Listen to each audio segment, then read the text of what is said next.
Well, Hassan el Tayyab is Legislative Director for Middle East Policy at the non-profit Friends Committee on National Legislation. Joins us now from Washington, D.C. Good to have you with us. There was a recent 6-month truce in Yemen, which was supposed to have improved the humanitarian situation. Did it make any difference? Well, thank you so much for having me on. And since the war began in 2015, nearly 500,000 people have been killed in Yemen, 60% of which can be attributed to indirect causes such as hunger, disease, lack of clean water, as you mentioned at the top of that segment.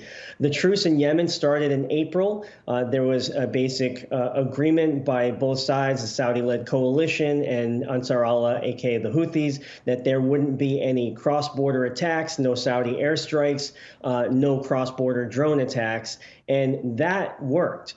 There was also a promise to, ease and lift the blockade. Saudi Arabia started allowing commercial flights, which was promising. There was also a loosening of restrictions on the port of Hodeidah, and there was also an agreement to try to look into obstruction of roads in Taz and other governorates around the country.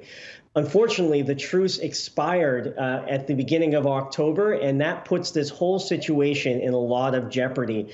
I am very worried that we could see a resumption of Saudi airstrikes, more cross-border drone attacks, and a further tightening of restrictions on movement and access for millions of Yemenis who need a lifeline right now. And, I just think it's critical we, continue to focus on Yemen and put pressure on the warring parties to end this conflict. To help us understand, why would the Houthis block access to clean water supplies? Why are they blocking these roads? And can they be persuaded to allow more freer movement of aid supplies?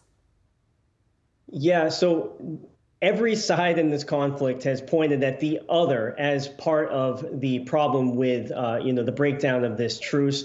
The Houthis have, continually repeated that there shouldn't actually be restrictions on movement and access to ports of Yemen. The Saudis have blocked the free flow of, medical evacuations from Sana'a airport. They've also restricted the amount of fuel that can come into the country, which has really exacerbated the humanitarian crisis.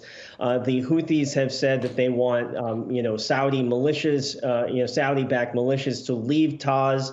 They've offered to open up, different roads in Taz, and they also want to continue, opening up roads and access all over the country. But what's critical is this tit for tat. This is going to continue, and at the expense of the Yemeni people. And it's critical that I think we do everything we can to compel the warring parties to come to the peace table, come up with an extension of the truce and eventual end to the war. And I'll also say this, it's critical that folks that have leverage over Saudi Arabia in particular do everything we can to compel them to lift their blockade on Yemen and decouple it from these political negotiations, because human lives, whether or not they're in Taz or anywhere in Yemen or anywhere in the entire world for that matter, should not ever be used as a bargaining chip, not in Yemen, not anywhere. Hassan, great to get your analysis there. Thank you very much indeed, Hassan el Tayyab there. Thank you.